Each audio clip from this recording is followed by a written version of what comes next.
우리는 계속해서 오순절에 임하신 성령을 받은 초대교회 성도들이 보여주는 삶의 특징들을 살펴보고 있습니다. 그들이 사도 베드로의 설교를 듣고 자신들이 그리스도를 죽인 죄인임을 깨닫고 회개하고 세례를 받은 후에 경건한 성도들의 무리에 가입했습니다. 그 숫자가 3,000명이 넘었습니다. 한 120명이 모여 있다가 3,000명이 그 모임 가운데 더 추가가 된 것입니다. 그리고 나서 그들이 보여주는 변화된 삶의 모습들을 이 누가가 자세하게 기록해서 사도행전을 통하여 우리에게 알려주고 있는 것입니다. 그들은 사도들의 가르침을 받는 일과 주의 백성이 된 사람들 사이의 교제와 또 함께 주께서 정하신 성찬에 참여하는 것과 그리고 한 마음으로 기도하는 일에 자신을 온전히 드렸으며 거기에 기쁨으로 참여하고 있었습니다. 거기에 더하여 우리가 지난 시간에 보았던 것처럼 자신의 재물과 소유를 팔아서 각 사람의 필요를 따라서 나누어 주고 물건을 공동 재산처럼 공유하고 있었던 것입니다. 교회사에서 다시는 나타날 수 없는 가장 순수한 형태의 성도들의 모임과 교제가 그들 중에 이루어지고 있었던 것입니다.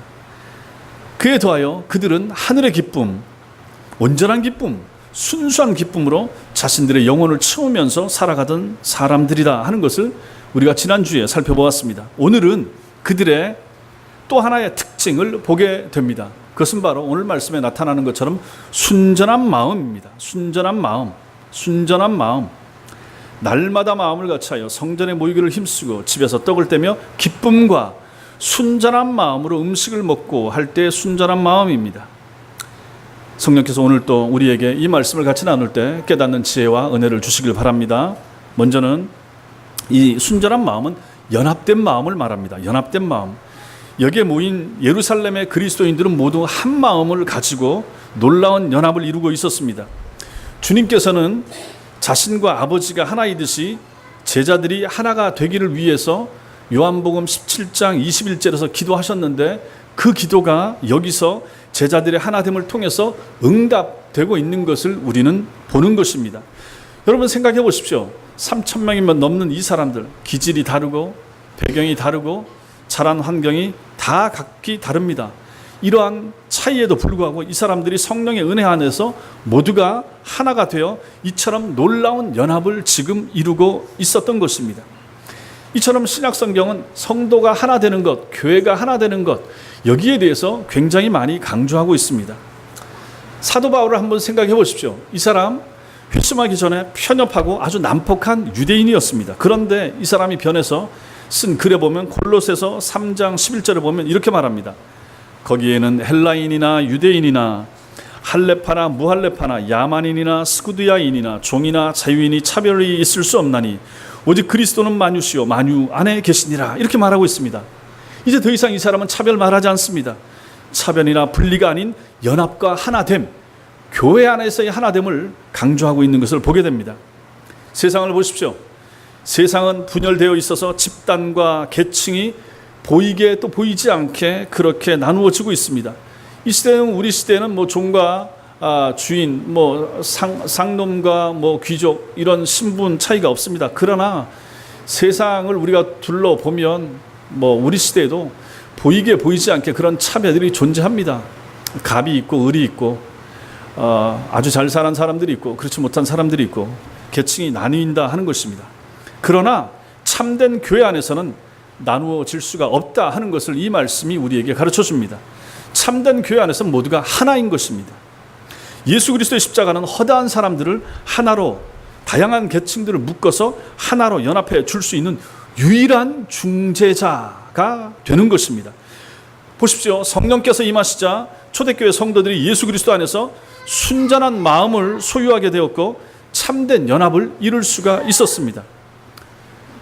주님께서 마태복음 6장 22절 23절에서 이렇게 말씀하십니다. 눈은 몸의 등불이니 그러므로 내 눈이 성하면 온 몸이 밝을 것이요 눈이 나쁘면 온 몸이 어두울 것이니 이렇게 말씀했습니다. 여기서 눈이 성하다라고 하는 것은 눈이 좋다라고 하는 뜻이고 눈이 좋다라고 하는 것은 초점이 잘 맺힌다라고 하는 것입니다. 그렇잖아요. 눈이 좋다라고 하는 것은 성한 것인데 성한다, 성하다, 좋다, 좋은 것은 상이 잘 맺히는 거예요. 잘 보이는 거예요. 두 개나 세 개로 보이면 이게 눈이 좋은 것이 아닌 것입니다. 눈이 성하지 못한 것은 눈이 나쁜 것이고, 눈이 나쁜 것은 눈에 초점이 잘 맺히지 않는 것입니다. 주 예수 그리스도를 믿으면서, 주 예수 그리스도를 믿지 않으면서 하나님의 생명 밖에 있는 사람들은 이 말씀에 비춰보면 초점이 둘이 된다 하는 것입니다. 초점이 둘인 사람들은 사물을 바로 볼 수가 없습니다. 그래서 몸이 어둡게 되는 거죠. 그런데 참된 성도들은 영혼의 초점이 하나에 맺혀지게 되는 것입니다. 우리의 초점이 하나에 맺혀진다. 무엇에 초점이 맞춰집니까? 예수 그리스도에게 맞춰진다 하는 것입니다. 이것을 가지고 눈이 성하다 이렇게 말하는 거죠. 이렇게 영혼의 초점이 예수 그리스도에게로 맞춰져 있는 사람들 사이에 온전한 연합이 가능하다 하는 것입니다. 제가 예수 그리스도를 바라봅니다. 여러분들이 예수 그리스도에게 초점을 맞추고 삽니다. 그런 분들이 한 분 한 분 모여서 이런 사람들이 모인 곳, 이것이 바로 교회가 되고, 초점이 세상이나 돈이나 물질이나 다른 것에 맺히지 아니하고 예수 그리스도의 초점이 맞춰진 예수 그리스도에게 초점이 맞춰진 여러분 한 분 한 분, 이런 사람들이 모이기 때문에 연합이 잘 될 수밖에 없다 하는 것입니다. 생각이 다르고 초점이 다르면 그 사람들을 하나로 모으기 너무너무 어려운 것입니다. 그래서 교회는 영혼의 초점이 예수 그리스도에게로 맞춰져 있는 사람들의 모임이 되는 것이고, 그 모임은 그래서 하나가 되기가 쉽다 하는 것입니다. 그러므로 여러분과 저도 이러한 교회를 추구하면서 나가야 된다 하는 것을 오늘 말씀이 보여줍니다. 그래서 먼저는 순전한 마음, 이것은 연합된 마음을 가리키는 것입니다. 일반적으로 사람들은 교회를 어떻게 생각합니까? 건물이 있어야 되고, 가운을 입은 사람들이 있어야 되고, 아니면 화려한 무슨 예배의 절차나 이런 것이 있는 어떤 제도로 생각하는 경향이 있습니다. 그러나 오늘 우리가 성경에서 사도행전에서 만나는 이러한 사도행전의 교회는 그것들하고 전혀 달랐다 하는 것을 보게 됩니다. 여기 건물이 없었어요. 성전에서도 모이기도 했지만 집에서 모였습니다. 성전이 그 다음에 무너진 다음부터는 집에서 모였습니다. 자기의 집을 오픈했던 거죠. 건물도 없고 예복도 없었고 복잡한 절차도 초대교회는 없었습니다. 그런데 어쩌다가 교회가 복잡해졌는가를 생각해 볼 필요가 있습니다. 누가 교회를 복잡하게 만들었습니까? 누가 신앙생활을 복잡하게 만들었습니까? 사람들이 했습니다. 사람들이 그렇게 만들었습니다. 사람들은 항상 복잡하게 만들기를 좋아합니다. 우리 시대도 무엇이든지 점차 복잡해지지 않습니까? 세상 정부, 관료 조직, 일반 회사, 아니면 작은 구멍가게까지도 뭐 하나 단순해지고 작아지고 하기가 쉽지가 않고 오히려 복잡해집니다. 그래서 뭐 정부에서도 규제 개혁, 규제 철폐 많이 얘기하지만 잘 안 되고 하잖아요. 그만큼 복잡해지고 세분화되어 있다 하는 것입니다. 누가 이렇게 만들었습니까? 사람들이 이렇게 만들었다 하는 것입니다. 여러분 보십시오. 초대교회 때는 굉장히 단순했습니다. 그런데 초대교회 시대를 지나고 나면서 점차 어떻게 되는가? 교회가 복잡해지기 시작합니다. 시간이 점점 더 지납니다. 300년이 지나고 500년이 지나고 1000년이 지납니다. 이렇게 지나니까 교회가, 그 중세의 교회는 카톨릭 교회가 되는 거죠. 그 교회는 화려한 의식으로 예배를, 미사를 드리게 됐습니다. 교황이 화려한 의복을 입고 머리에 관을 쓰게 됐습니다. 교황이 종교적인 권력뿐만 아니라 세상 정치적 권력까지 휘두르게 됐습니다. 교황이 세상에 임금까지 임명하는 시기도 있었습니다. 그런 사이에 지금도 로마 교황청이 있는 바티칸, 이것은 바티칸이 하나의 견고한 국가가 되어버렸습니다. 지금도 바티칸은 국가 아닙니까? 그때부터 그렇게 된 것입니다. 이렇게 중세 시대에 이르자 진정한 기독교의 모습은 거의 상실되고 말았습니다. 초대교회 때로부터 한 1500년 정도 시간이 흐르고 나니까 원래의 기독교의 모습이 거의 없어졌습니다. 사람들은 사제만을 찾기 위해서 이리저리 찾아다닐 뿐 아무도 하나님을 알지 못했습니다. 신부님만 찾아다닙니다. 신부 앞에 나갑니다. 신부 앞에 고해성사합니다. 신부는 모든 비밀을 다 압니다. 신부한테는 모든 것을 다 얘기하게 됩니다. 당시의 교인들은 아무도 구원의 확신을 가지지 못했으며 축복을 받으려고 하면 누구나 돈을 내는 것을 당연스럽게 생각을 하게 됐습니다. 모든 것이 뒤섞이고 혼란하고 복잡해져서 밖에 있는 일반 사람들은 기독교가 무엇인지 전혀 모르는 지경에까지 이르게 되었다 하는 것입니다. 그때가 바로 1600년대 아주 교회사적으로 봤을 때 아주 어두워졌을 때, 그때 깨어있는 몇몇 사람들에 의해서 종교개혁이 일어나게 된 것입니다. 그 종교개혁은 사람들을 성경으로, 사도행전으로 돌아가게 만들어 주었습니다. 종교개혁의 5대 정신이 있습니다. 오직 성경, 오직 예수, 오직 은혜, 오직 믿음, 오직 하나님의 영광, 이 5가지. 맨 앞에 무엇이 옵니까? 오직 성경이 옵니다. 오직 성경. 오직 성경을 맨 앞에 둔 이유가 있습니다. 성경에서 너무너무 많이 멀어진 거죠. 성경에서 너무 빗나가고 있는 그 시대의 모습을 보면서 개혁자들이 성경으로 돌아가야 된다라고 말했던 것입니다. 그러자 기독교는 즉시 아주 단순해졌습니다. 굉장히 복잡했던 그러한 천주교의 모든 것들이 개혁자들이 따로 교회를 시작하면서, 개신교회가 시작되면서 굉장히 단순해졌다 하는 것입니다. 각종 절기들을 폐지해버렸습니다. 예배의 순서를 단순화시켰습니다. 각종 직제들을 다 없애버렸습니다. 성상과 유물 숭배하는 거 다 금지시켜버렸습니다. 중세 교회가 하던 많은 것들을 버려버리고 금지시켰습니다. 근데 이때로부터 200년, 300년이 더 지나고 나서 청교도 시대가 옵니다. 청교도들은 한 발 더 나아갔습니다.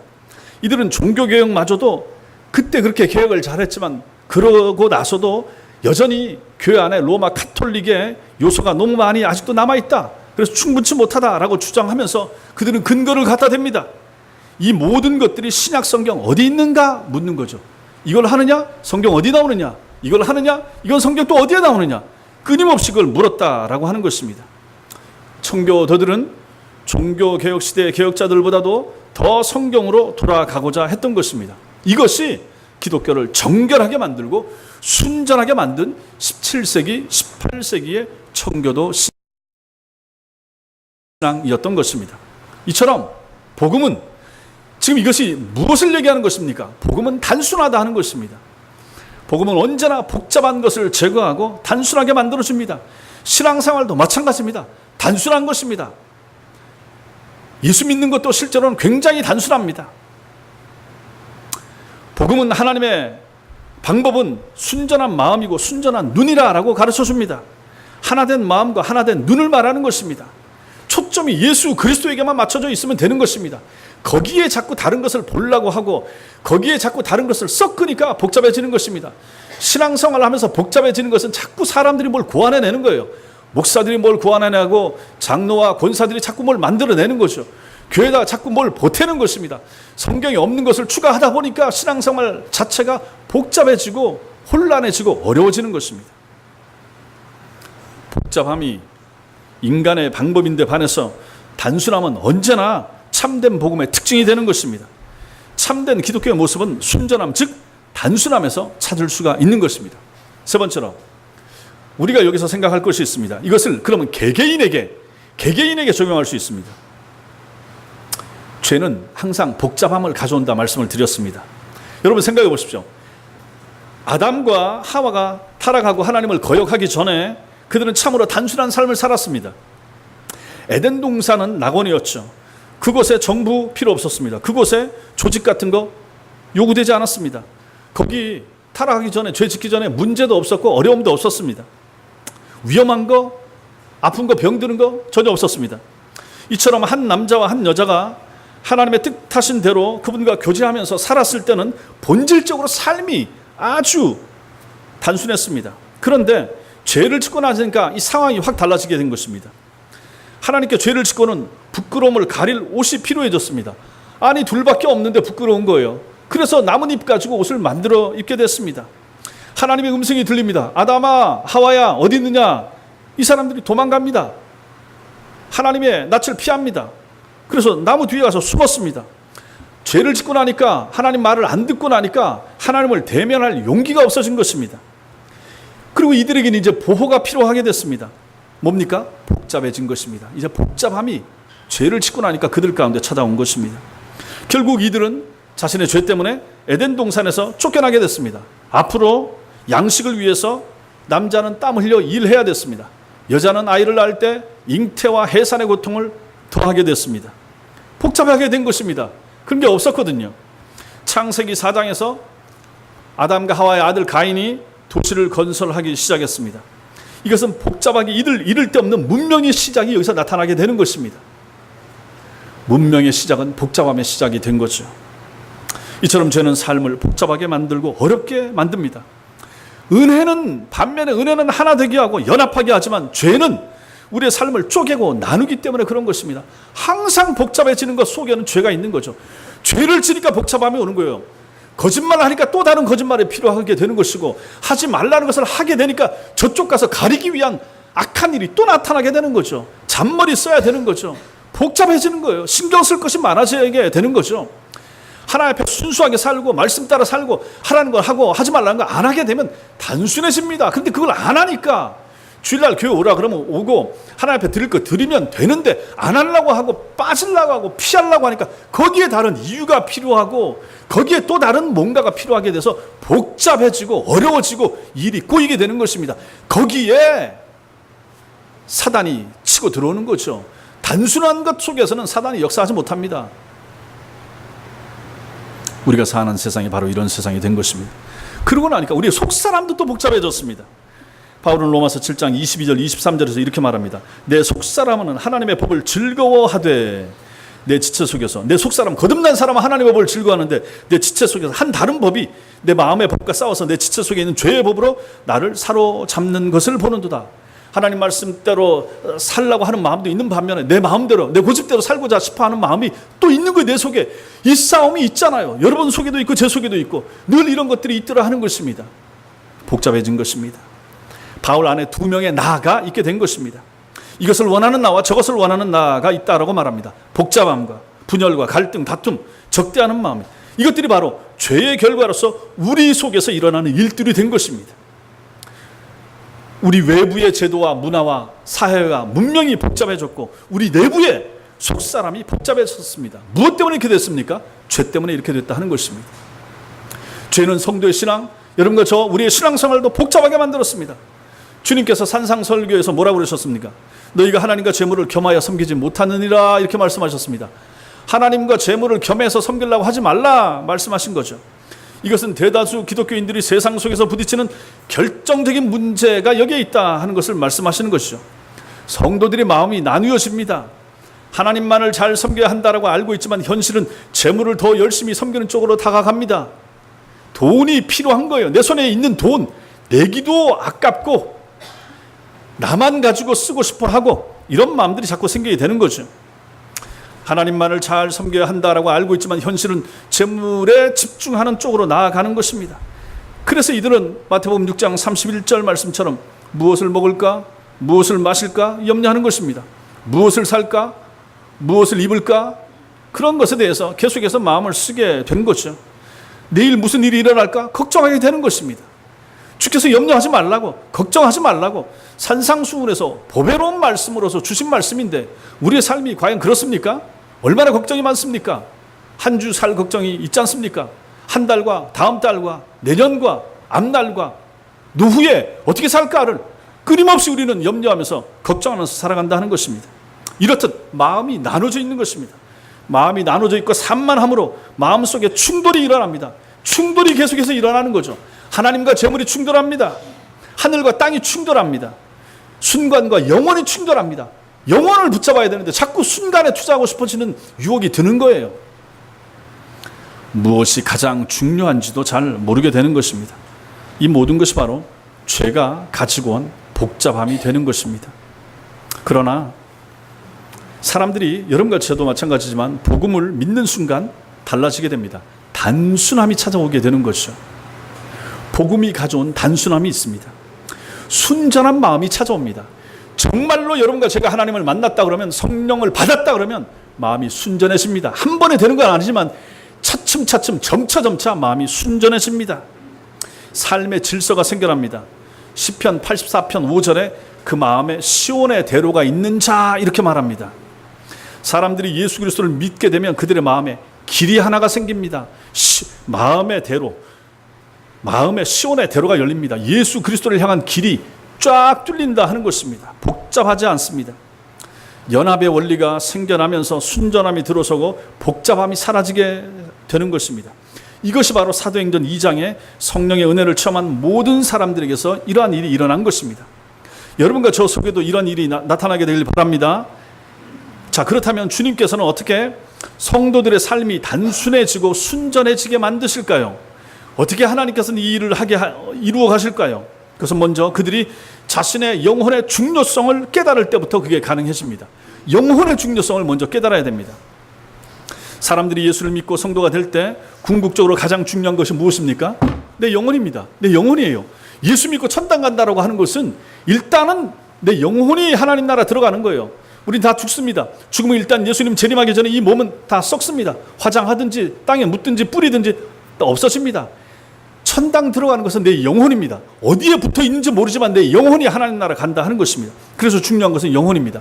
영혼의 회심, 영혼의 구원, 영혼이 인격적으로 예수를 만나게 되는 것, 이게 가장 중요하게 되는 거죠. 누가복음 10장 38절 이하의 말씀이 이 상황을 우리에게 잘 보여줍니다. 한번 찾아보겠습니다. 누가복음 10장 찾아보겠습니다. 사도행전 앞으로 넘기셔서 누가복음 10장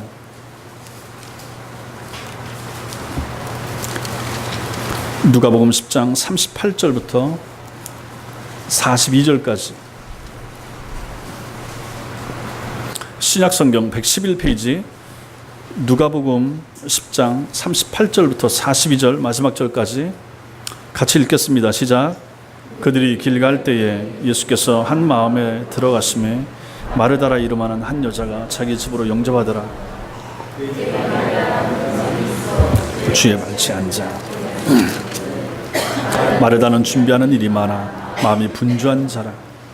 예수께서 나아가 이르되 주여 내 동생이 나 혼자 일하게 두는 것을 생각하지 아니하시나이까. 그를 명하사 나를 도와주러 하소서. 주께서 대답하여 이르시되 마르다야 마르다야 내가 많은 일로 염려하고 근심하나 몇 가지만 하든지 혹은 한 가지만이라도 족하니라. 마리아는 이 좋은 편을 택하였으니 빼앗기지 아니하리라 하시니라. 아멘. 분명히 여러분들이 신앙생활을 하신 분들이라면 이 부분에 대한 설교를 여러 번 들으셨을 것입니다. 누가 칭찬을 받습니까? 누가 잘한 것입니까? 당연히 마리아죠. 여기서 주께서 말씀하시는 것이 무엇입니까? 마르다에게 무엇이라고 말씀하십니까? 마르다야, 내 문제는 네가 산만하고 이것도 하고 저것도 하려고 애쓰는 것이다. 너는 나를 집으로 초대해 놓고는 내가 하는 말에 귀 기울이는 대신 음식 준비, 음식 대접에만 신경 쓰고 있구나. 마르다야, 너는 지금 마음이 나누어져 있다. 하지만 마리아는 생각이 하나다. 필요한 것은 하나, 오직 하나뿐이란다. 말씀 듣는 것을 나는 원한다. 이렇게 말씀하시는 것이죠. 우리 주님께서는 영혼의 유익을 가져올 바로 그 일에만 집중하라. 이렇게 말씀하시는 것입니다. 주님께서는 마가복음 8장 36절에서도 사람이 만일 온 천하를 얻고도 제 목숨을 잃으면 무엇이 유익하리요 말씀하십니다. 세상에서 지식과 부와 다른 모든 것을 얻고도 자신의 영혼을 잃는다면 그건 무슨 유익이 있겠습니까? 영혼 외에는 그 어느 것도 중요하지 않음을 계속해서 강조하시는 주님의 의도를 여러분과 제가 분명히 아셔야 됩니다. 자신의 영혼에 집중해야 하면 삶이 단순해집니다. 아, 내 영혼이 중요하구나. 내 영혼이 바로 서야 되겠구나. 내 영혼이 예수를 만나야 되겠구나. 내 영혼이 주님을 가까이 해야 되겠구나 라고 생각하게 되면 그때부터 단순해지게 된다 하는 것입니다. 자신의 영혼에 집중하는 것, 이것이 오순절에 베드로의 설교를 듣고 있던 사람들에게 일어났던 일이 되는 것입니다. 이들은 성령을 받기 전에는 각자 관심사가 있었고 다양했습니다. 그것에 대해서 이야기했습니다. 보통 사람들이 이야기했듯이 그런 얘기 가지고 얘기했을 것입니다. 그런데 이들이 베드로의 설교를 듣고 회심하고 나서는 마음이 바뀌어졌습니다. 아하! 정작 이 땅에서 중요한 것은 이게 아니구나. 하나밖에 없구나 하는 것을 깨달은 것입니다. 로마가 다스리고 있었죠. 로마가 다스리고 있는 현재 상황, 이게 언제 바뀔까? 언제 우리가 해방될까? 이것도 별로 중요치 않게 됐습니다. 자신들이 부자가 되는 것, 자신의 자녀들이 잘 되는 것, 아니면 뭐 공부를 더 많이 하는 것, 그런 것도 그들에게 중요한 것이 되지를 못했다 하는 것입니다. 그들에게 중요한 것은 무엇이 됐습니까? 죽음의 자리에서 하나님을 대면할 때 자신의 영혼의 자리가 어디가 될 것인가, 이게 중요하게 느껴지게 됐다 하는 것입니다. 베드로의 설교를 듣고 나서 이 사람들의 마음에 이것이 자리하게 된 것입니다. 하나님의 진노가 아닌 하나님의 영접하심, 수치가 아닌 영광, 지옥이 아닌 천국이 필요하다 하는 것을 설교를 들으면서 그들은 느끼게 되었던 것입니다. 이것은 지금도 마찬가지입니다. 우리는 날마다 늙어가고 있습니다. 우리가 홀로 하나님 앞에 서야 할 날이 피할 수 없이 째깍째깍 시간이 흘러갈수록 우리에게 다가오고 있는 것입니다. 생각하셔야 됩니다. 아하, 죽을 날이 있다. 누구든지 마찬가지입니다. 오는 건 순서대로 와도 가는 건 순서가 없다라고 얼마나 말합니까? 그런데 그 말하면서도 자기는 한참 더 살 것처럼, 자기는 이 땅에서 더 오래, 남보다 더 오래 살 것처럼 생각하는 사람들이 얼마나 많습니까? 생각하셔야 됩니다. 나도 죽을 날이 있다. 언제가 될지 모른다. 지금부터 아주 가까운 시점에 그런 일이 있을 수도 있다 하는 것을 생각을 하시라 하는 것입니다. 하나님 앞에 더 이상 예배를 드릴 수 없는 날이 올 수가 있습니다. 이러한 설교를 더 이상 들을 수 없는 날이 이를 수도 있습니다. 영혼을 돌아보라라고 하는 경고의 말씀을 소홀히 한 것에 대해서 후회할 날이 올 수도 있다 하는 것을 생각하시라 하는 것입니다. 우리가 했던, 여러분들이 했던 무수한 말과 행동이 한없이 부끄럽게 느껴질 날을 하나님 앞에서 맞이할 날이 있을 것이라 하는 것을 기억하시라 하는 것입니다. 땅에서는 무슨 말이든지 하죠. 어떤 행동이든지 하죠. 집에 있든지 어디든지 마음대로 행동하고 사시죠. 그러나 우리 주께서 들으시고 보시고 훗날에 거기에 대하여 하나님께서 판단하실 날이 있다 하는 것은 여러분 생각하십니까? 생각하시라 하는 것입니다. 그러나 우리가 하나님과의 관계만 바르다면 우리는 이 땅에서 이토록 복잡한 삶을 살지 않아도 될 것입니다. 하나님 없이 자기 힘으로 살고자 애쓰는 현대인들을 한번 보십시오. 혹은 한 발은 교회 안에 두고 또 한 발은 세상에 두고 사느라 이도 저도 아닌 삶을 사는 사람들을 한번 보시라 하는 것입니다. 오늘 사도행전 속의 사람들은 이러한 문제들을 깨달았고 그에 대한 해답을 찾았던 것입니다. 그 답이 무엇입니까? 예수 그리스도를 만나는 것입니다. 예수 그리스도를 찾는 것입니다. 영혼의 문제에 대한 분명한 답을 주님 안에서 그들은 찾은 것입니다. 인생과 죽음 이후 또 영혼에 대한 답을 예수 그리스도 안에서만 그들은 발견했던 것입니다. 그래서 그들은 순전한 마음을 가지게 됐습니다. 예수 안에 답이 있다. 예수 안에 영생의 길이 있다. 발견하게 나니까 그 다음부터 나머지는 곁가지가 되는 거예요. 가장 중요한 것을 찾고 발견하고 나니까 나머지는 덜 중요하게 됐습니다. 건강 덜 중요하게 됐습니다. 오래 사는 거 덜 중요하게 됐습니다. 돈 많이 버는 거 덜 중요하게 됐습니다. 자식 잘 되는 거 덜 중요하게 됐습니다. 가장 중요한 거 내 영혼의 자리가 어디일까? 어떻게 하면 되겠습니까? 예수 만나는 거. 어떻게 하게 되면 되겠습니까? 주님을 붙잡는 거. 이 공식이 단순하게 그들 영혼에 새겨지게 되었다 하는 것입니다. 그래서 그들은 순전한 마음을 가지게 되었던 것입니다. 단순하고 정결한 마음을 그들은 갖게 되었던 것입니다. 그러한 사람들 사이의 연합이 얼마나 쉽겠습니까? 복잡하지 않으니까요. 삶이 복잡하지 않으니까요. 예수 사랑, 교회 사랑, 하나님 사랑, 천국에 대한 소망. 큰 주제가 이거예요. 이거 가지고 사니까 다른 게 좀 안 맞아도 맞출 수 있는 거예요. 이런 사람들이 교인들 아닙니까? 이런 사람들이 모인 거예요. 이런 사람들이 믿음 생활하는 거예요. 이런 사람들이 전도회 하면 안 시끄러운 거예요. 이런 사람들이 무슨 일을 해도 복잡하지 않은 거예요. 자기를 죽일 수가 있어요. 내 걸 내려놓을 수가 있어요. 내 소리가 높아지지 않아요. 주님이 가장 중요한 거예요. 교회의 잘됨이 가장 최고의 목표가 되는 거예요. 거기에 왜 복잡합니까? 거기에 왜 다툼이 나옵니까? 거기에 왜 갈등이 있습니까? 안 되는 거죠. 그게 안 되니까 복잡해지는 거예요. 여러분은 어떻습니까? 여러분의 영혼은 어떻습니까? 여러분의 영혼은 순전하십니까? 여러분의 영혼은 단순하십니까? 여러분의 영혼은 안전하십니까? 여러분의 영혼은 건강하십니까?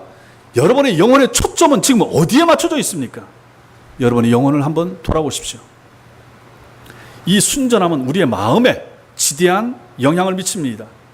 기쁨과 순전한 마음은 불안이나 근심을 몰아냅니다. 이 대목에서 우리는 교회 역사에서 사도 바울 다음으로 큰 영향을 미쳤던 4세기의 어거스틴이 했던 유명한 말을 기억할 필요가 있습니다. 하나님께서 당신을 위해 우리를 지으셨으므로 우리의 마음은 당신 안에서 안식을 찾을 때까지 쉬지 못하나이다. 어거스틴이 이렇게 말했습니다. 우리의 영혼이, 우리의 마음이 예수 그리스도 안에 있기 전까지는 참 안식, 참 평안이 없다 하는 것입니다. 부지런히 세상을 돌아다녀 보십시오.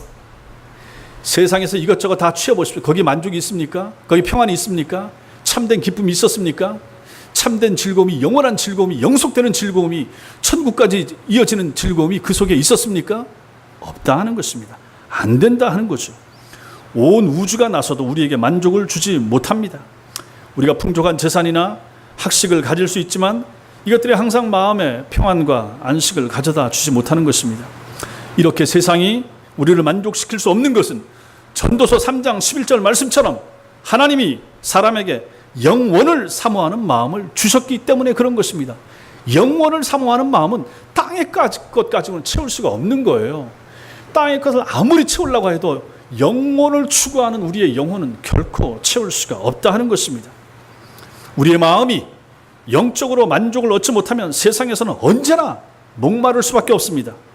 사람이나 물질이나 건강이나 연애나 심지어 취미까지도 우리에게 참된 만족을 주지 못합니다. 만족을 누린다고 자기를 위로하고 또 그렇게 되기를 소망하며 최면을 걸 뿐입니다. 나는 내 생활에 만족합니다. 나는 즐겁습니다. 나는 행복해요. 진정일까? 참으로 그럴까? 그 사람 내면을 한번 보자 하는 얘기입니다. 예수 믿으면 신앙생활 잘하고 경건하면 그럴 수 있습니다. 그러나 하나님 없이 그런 것들은 전부 다 가짜라고 하는 것입니다. 이런 일들이 초대교회 성도들에게 일어났던 것입니다. 마음의 평안이 있습니다. 나라는 지금 로마가 다스리고 있는데 마음의 평안이 있었던 것이죠. 참 성도들은 박해가 있어도 마음의 평안이 있었던 거죠. 기쁨이 있었던 거죠. 환경이 어려워도 카타콤 속에서 예배를 드려도 그 마음속에 기쁨과 평안이 충만할 수 있는 정말로 이상한 사람들, 그들이 누군가? 그들이 바로 참된 성도들 아닌가 하는 것입니다. 성령이 그들 속에 평안을 주시자 그들의 마음은 더 이상 나눠지지 않았고 순전한 마음과 기쁨으로 충만한 삶을 살 수가 있었던 것입니다.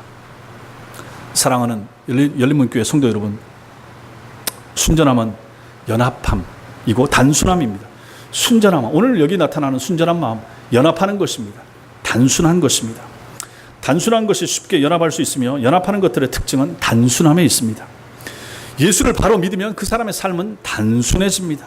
세상과 세상에 속한 것들을 멀리하게 되고 유흥과 쾌락을 추구하지 않게 됩니다. 대신 그의 마음을 지배하는 것은 성경과 교회와 예배와 그리고 재림이나 천국과 같은 신령하고 고상한 것들이 됩니다. 이러한 마음을 가진 사람들이 한 교회를 이루고 하나님을 섬기며 사람들과 연합을 이루어 가는 것이 바로 교회 공동체인 것입니다. 교회는 바로 이런 곳입니다. 마음이 맞는, 마음이 하나된, 마음이 단순한 사람들이 모여서 연합하여 하나님과 하나님 나라의 영광을 위해서 달려가는 곳, 그 사람들이 모인 장소, 거기가 바로 교회라 하는 것입니다. 이러한 마음이 순전한 마음입니다. 마르다는 세상의 전형적인 마음을 보여주고 있습니다. 산만하고 분주하고 안달하다가 뭐 하나 되는 것이 없고 가장 결정적인 것을 놓칠 수도 있는 사람, 그 사람이 바로 마르다 아닙니까? 영광의 주님이 그곳에 계셨지만은 마르다는 식사 준비하느라 바빴습니다. 아니 도대체 뭐가 준비한데? 뭐가 중요한데? 주님께 얼마나 맛있는 걸 잘 대접해서 드리려고? 그 마음은 가상하고 이해가 되지만 오늘 주님께서 여기 하시는 말씀은 두고두고 교회 2000년 역사에 성도들에게 주시는 주님의 메시지가 되는 거예요. 말씀이 가장 중요하다. 말씀에 집중하라. 가장 중요한 것은 나의 가르침이라라고 주님은 두고두고 말씀하시는 것입니다. 주님은 맛있는 식사를 하러 그곳에 가신 것이 아니라 천국 복음을 전하러 가신 것입니다. 그럼 여러분과 저는 어찌해야 됩니까? 당연히 그분의 발 아래 앉아서 말씀 들어야 됩니다. 오늘 초대교회 성도들 보십시오. 그들은 오순절에 성령께서 임하시고 베드로가 설교를 하게 되자 그 말씀을 기쁨으로 받았습니다. 주님께서 마르다에게 한 가지만이라도 족하니라 라고 하셨던 것처럼 그들은 오직 한 가지에 집중했습니다. 무엇입니까? 말씀에 집중했던 것입니다. 말씀에 집중하니까 어떤 일이 나타납니까? 영혼이 소생하게 되고 삶의 평안이 넘치게 되고 기쁨 가득한 성도의 삶을 살 수 있게 되었습니다. 여러분과 저에게도 이런 일이 필요합니다. 여러분과 저도 이러셔야 됩니다. 말씀에 집중하셔야 됩니다. 말씀에 집중해야 바르게 교회를 섬기게 됩니다. 말씀에 집중해야 성도들을 사랑하게 됩니다. 말씀에 집중해야 가정에 참된 화목이 있을 수 있습니다. 말씀에 집중해야 세상적으로 분주해지지 않게 되는 것입니다. 여러분과 저도 순전한 마음, 예수 그리스도께만 집중하는 마음, 주님께만 영혼의 초점을 맞추는 마음, 주님의 말씀에 집중하는 마음, 하늘의 복을 받기에 집중하는 마음, 이러한 마음 소유하시기를 주님의 이름으로 축원합니다. 기도하겠습니다.